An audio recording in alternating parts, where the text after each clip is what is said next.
en meddelelse fra ledelsen, som jeg er blevet bedt om at viderebringe til jer. Kære elever på Rysensten Gymnasium. Vores ansøgning om at forblive et profilgymnasium blev ikke accepteret. Demokratiet er åbenbart noget, vi ikke kan finde ud af at praktisere her på skolen. Det, at vi ikke længere har nogen profil, betyder, at vi ikke længere kan håndplukke elever på baggrund af demokratiske værdier.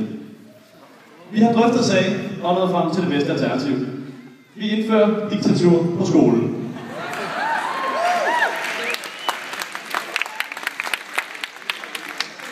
Det vil helt konkret komme til at betyde, at rektor Gitte Transbøl fortsætter med at udføre sit embede, som hun altid har gjort.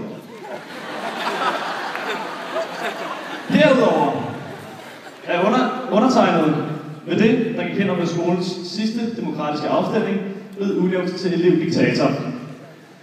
Afstemningen fandt, som I nok ved, sted på lektion og var åben for alle skolens elever mellem kl. 8.50 og 8.55 i morges.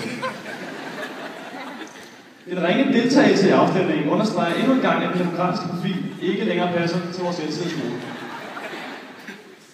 Elevdiktator vil fremover varetage de opgaver, der hidtil er tilfældet i elevrådet, dog med en lidt anden tilgang. En tilgang, der passer bedre til skolens nye diktatoriske identitet.